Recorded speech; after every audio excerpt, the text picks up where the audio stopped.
Siswa sekalian, selamat datang kembali di channel Interaksi Fisika.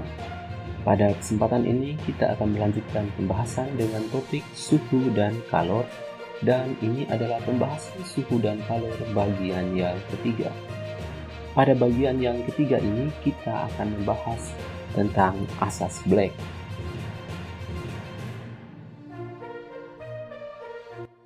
Mari kita mulai bagian ini dengan mengingat kembali jawaban dari pertanyaan berikut.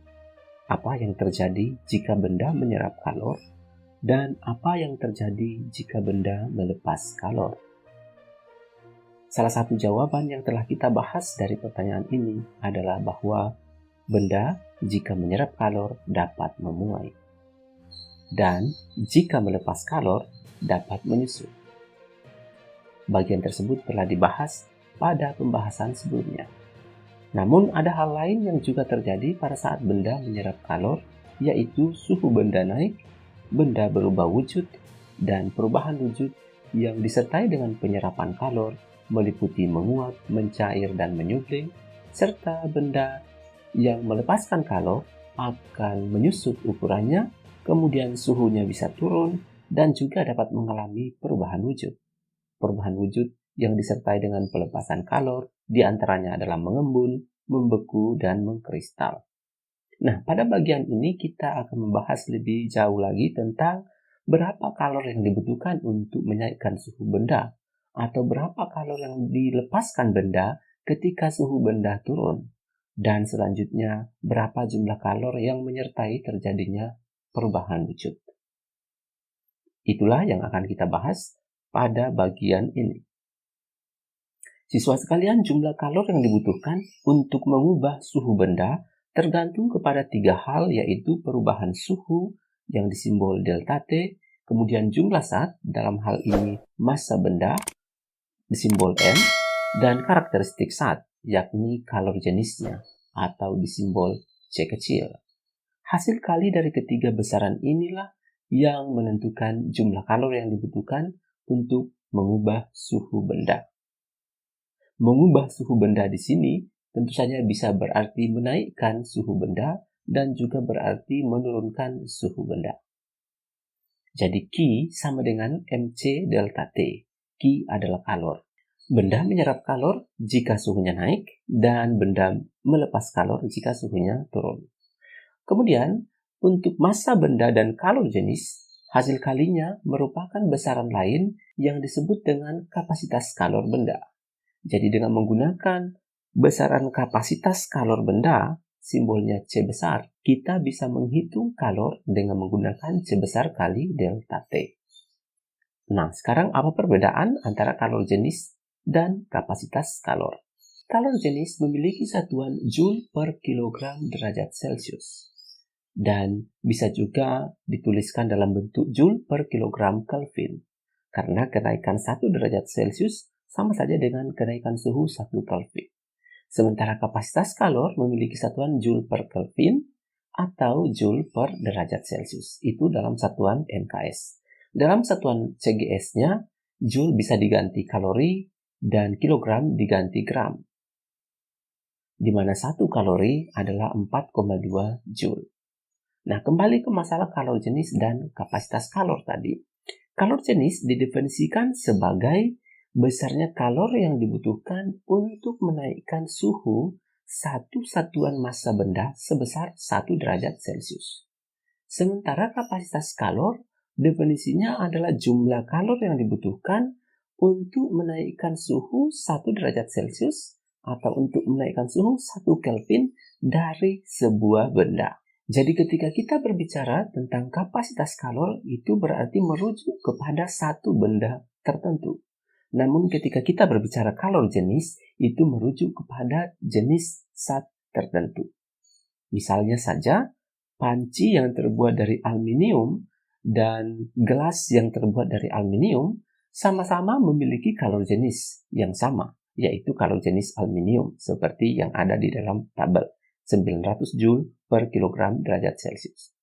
Namun, panci yang terbuat dari aluminium dan gelas yang terbuat dari aluminium, jika massanya berbeda, akan memiliki kapasitas kalor yang berbeda. Jadi kapasitas kalor bergantung pada bendanya. Namun kalor jenis bergantung kepada jenis zatnya. Selanjutnya, jumlah kalor yang dibutuhkan pada perubahan wujud bergantung pada faktor-faktor seperti jumlah zat, yakni massa benda, kemudian karakteristik zat, yakni kalor latennya. Hasil kali dari L dengan M inilah kalor yang dibutuhkan pada perubahan wujud. Yang dimaksud dengan kalor laten adalah kalor yang menyertai perubahan wujud seperti kalor uap, kalor didih, kalor beku, kalor embun, dan seterusnya. Salah satu contoh kalor laten adalah yang ada dalam tabel, yakni kalor lebur beberapa zat. Di sana juga ditentukan titik leburnya. Misalnya es melebur pada suhu 0 derajat Celcius. Jadi pada suhu 1 derajat Celcius atau pada suhu 2 derajat Celcius, es tidak akan dapat melebur menjadi air. Karena es hanya melebur pada suhu 0 derajat Celcius pada tekanan 1 atmosfer. Dan kalor leburnya adalah 334 kali 10 pangkat 3 Joule per kilogram es. Artinya 1 kilogram es yang berada pada suhu 0 derajat Celcius akan membutuhkan kalor sebesar 334.000 Joule untuk berubah wujud menjadi air. Satuan kalor laten adalah Joule per kilogram, atau bisa juga digunakan kalori per gram. Kemudian untuk mengetahui perubahan wujud mana yang menyerap kalor dan perubahan wujud mana yang melepas kalor, kita bisa menggunakan bagan berikut ini. Terdapat 3 fasa zat, yaitu padat, cair, dan gas. Perubahan dari padat ke cair, dari cair ke gas, dan dari padat ke gas adalah perubahan yang menyerap kalor, ditandai dengan panah hijau. Kemudian perubahan dari gas ke cair, cair ke padat, dan gas ke padat adalah perubahan wujud yang melepaskan kalor. Keduanya dihitung kalornya dengan menggunakan Q sama dengan M kali L. Dan L adalah kalor laten. Jadi pada saat terjadi perubahan wujud dari padat ke cair atau mencair, disebut juga melebur, maka kalor laten yang digunakan adalah kalor lebur. Pada saat perubahan wujud dari cair ke gas atau menguap, maka kalor laten yang digunakan adalah kalor uap. Dan seterusnya. Dari gas ke cair adalah mengembun dan kalor latennya adalah kalor embun. Kemudian grafik suhu terhadap kalor. Grafik suhu terhadap kalor menjelaskan apa yang terjadi pada sebuah zat ketika dia diberikan kalor terus-menerus. Kita mengambil contoh sejumlah es yang berada pada suhu minus derajat Celcius. Perpotongan antara garis vertikal dan garis horizontal di sini adalah titik 0 derajat Celcius. Jadi ketika kita memiliki sejumlah es dengan suhu di bawah 0 derajat Celcius, suhunya negatif, kita mulai start di titik hijau ini. Apa yang terjadi jika sejumlah es dengan suhu misalnya min 10 derajat Celcius dipanaskan atau diberikan kalor? Mungkin ada yang mengatakan esnya akan mencair. Akan tetapi sebelum mencair ada proses lain yang lebih dahulu terjadi, yakni es akan naik suhunya menjadi 0 derajat Celcius.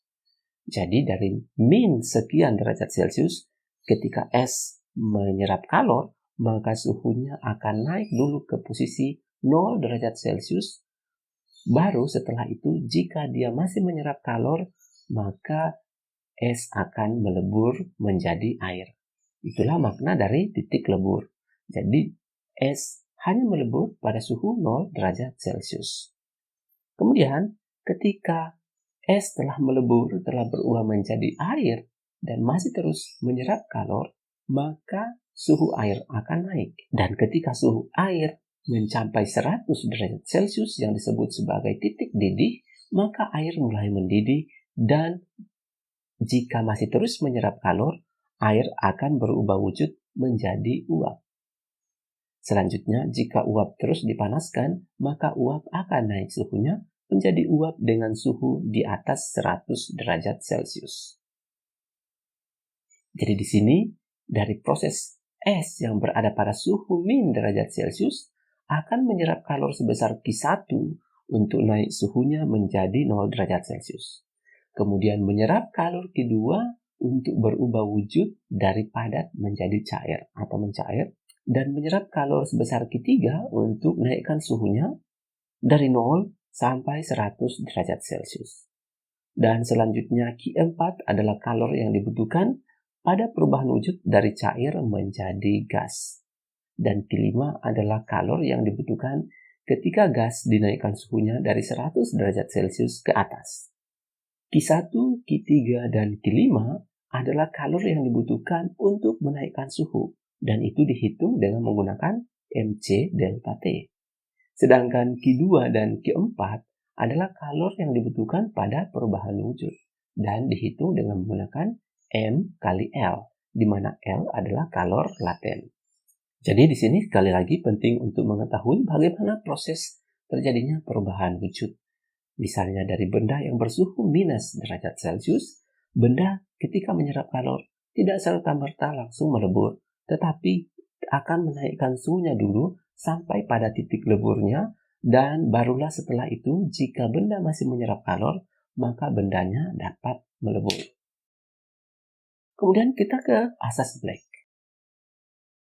Apa yang terjadi jika benda panas dan benda dingin dicampur? Atau benda panas bersentuhan dengan benda dingin. Yang akan terjadi adalah munculnya aliran kalor dari benda yang bersuhu panas ke benda yang bersuhu dingin. Aliran kalor ini terjadi terus-menerus sampai kedua benda memiliki suhu yang sama. Ketika kedua benda telah memiliki suhu yang sama, dikatakan kedua benda telah berada pada kesetimbangan termal. Dan jika kedua benda telah berada dalam kesetimbangan termal, maka tidak ada lagi aliran kalor. Nah, menurut asas Black, kalor yang dilepas benda yang panas akan sama dengan kalor yang diterima oleh benda yang dingin. Asas Black dikemukakan oleh Joseph Black, seorang ilmuwan berkebangsaan Skotlandia dan mengajar di University of Edinburgh. Dia mengatakan bahwa kalor yang dilepas oleh benda yang panas akan sama dengan kalor yang diterima oleh benda yang bersuhu lebih rendah. Kita ambil contoh misalnya pada proses pembuatan kopi susu. Pada saat pembuatan kopi susu dibutuhkan air panas untuk mencairkan gula, kopi, dan susu. Sehingga air panas memiliki suhu yang lebih tinggi dan menjadi zat yang melepaskan kalor. Sementara kopi, gula, susu, cangkir, sendok, dan udara di sekitarnya adalah berfungsi sebagai zat yang menyerap kalor. Jadi kalor yang dilepas oleh air panas akan sama dengan total kalor yang diserap oleh air dingin, kopi, gula, susu, cangkir, dan udara yang ada di sekitarnya. Mari kita melihat contoh soal. 500 gram air panas pada suhu 80 derajat Celcius dicampur dengan 300 gram air dingin pada suhu 20 derajat Celcius. Dikatakan 20% dari kalor yang dilepaskan air panas diserap lingkungan. Nah, lingkungan di sini termasuk sendoknya, termasuk cangkirnya, dan udara di sekitar. Berapakah suhu air campuran? Serta berapa banyak kalor yang berpindah pada proses tersebut. Diberikan data kalor jenis air. Jadi ada 500 gram air panas dengan suhu 80 derajat Celcius dicampur dengan 300 air dingin 20 derajat Celcius dan dikatakan lingkungan menyerap 20% kalor yang dilepas air panas. Jadi air panas akan melepas kalor, air dingin menyerap kalor, dan lingkungan menyerap kalor.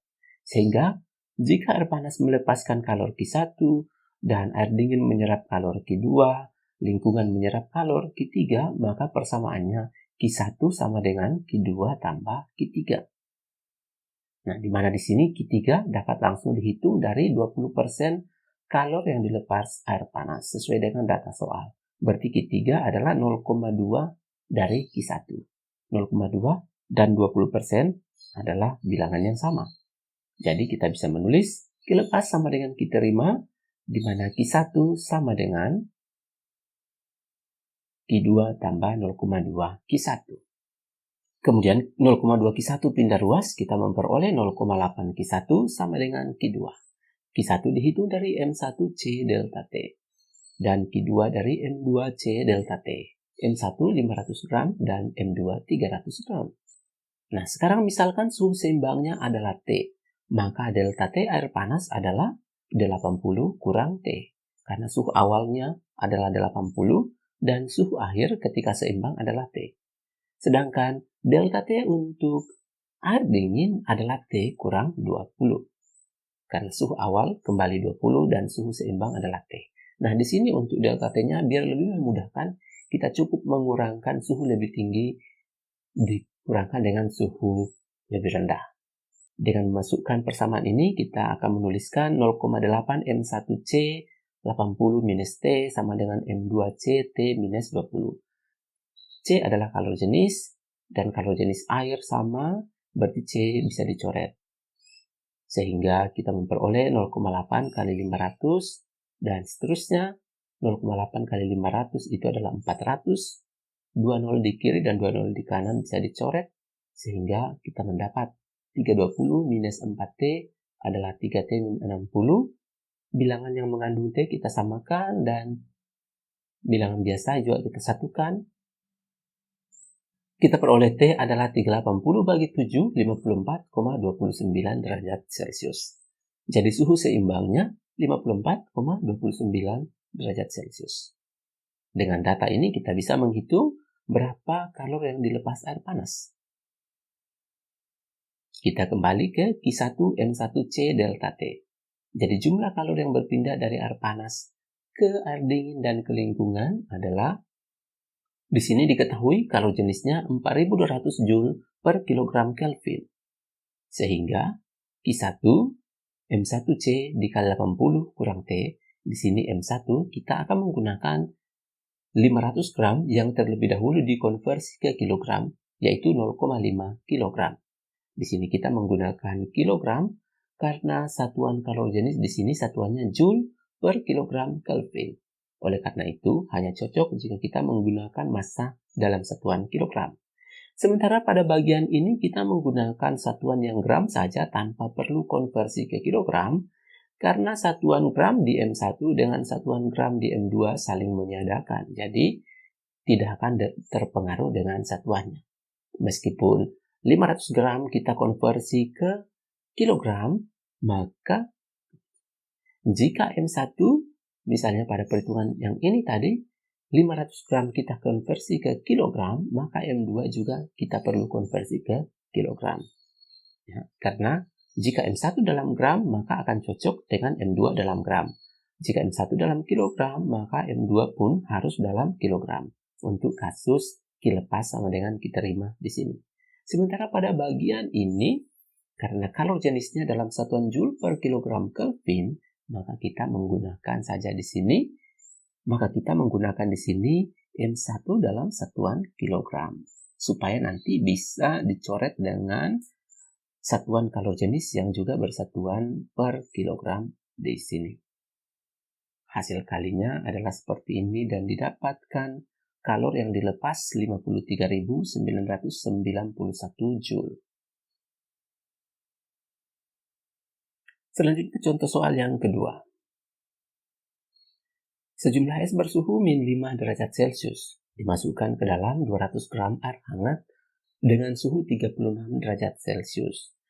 Setelah tercampur seluruhnya, semua es larut dan suhu akhir campuran 10 derajat Celcius.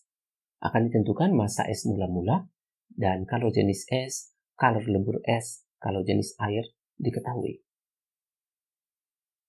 Berarti ada sejumlah es dengan suhu minus 5, jadi di bawah 0. Kemudian air hangat pada suhu 36 derajat Celcius. Jadi proses yang dilewati es untuk menjadi campuran bersuhu 10 derajat Celcius berarti sudah berwujud air, harus kita ingat kembali grafik suhu kalor yang telah dijelaskan tadi. Jadi kita gambarkan grafiknya seperti ini. Kita ingat kembali grafik suhu dan kalor seperti ini tadi yang sudah dijelaskan. Kemudian kita aplikasikan pada soal ini, maka es akan mengalami perubahan dari suhu min 5 derajat Celcius. Pertama akan naik dulu ke suhu 0 derajat Celcius, kemudian melebur menjadi air, dan kemudian naik suhunya menjadi 10 derajat Celcius. Jadi ada 3 kali perubahan yang dialami oleh es. Kemudian untuk air hanya 1 kali perubahan, yaitu air bersuhu 36 derajat Celcius turun menjadi 10 derajat Celcius. Dan di sini sambil melepaskan kalor Q4. Dan kalor yang diserap es adalah Q1, Q2, dan Q3. Kita misalkan massa es adalah M1 dan diketahui massa air adalah 200 gram, kita simbol M2. Ya, dan kita terapkan asas Black, kalor yang diterima sama dengan kalor yang dilepas. Di sini kalor yang diterima adalah Q1, Q2, dan Q3. Kalor yang dilepas adalah Q4. Q1 dihitung dari MC delta T, di mana M-nya adalah M1. Q2 adalah M kali L. Q3 juga adalah MC delta T, dan M yang digunakan juga M1. Karena pada proses Q1, Q2, dan Q3, massa benda yang mengalami proses di sini adalah M1, yaitu massa S. Sementara Q4 adalah M2C delta T, di mana M2-nya adalah 200 gram. Kalor jenis S 0,5, delta T-nya 5, yaitu perubahan suhu dari min 5 naik menjadi 0. Jadi perubahan suhunya 5. Kemudian M1 dikali kalor lebur. Kalor leburnya 80, ada di soal. Kemudian untuk Q3, M1 dikali kalor jenis air dikali delta T. Di sini kita sudah menggunakan kalor jenis air karena pada saat ini S-nya sudah berubah menjadi air. Dan M yang digunakan tetap M1 karena air yang kita tinjau di sini adalah air yang berasal dari perubahan wujud es tadi. Sama dengan M2, 200 dikali kalor jenis air dikali delta T. Delta T untuk Q4 adalah 36 kurang 10, 26.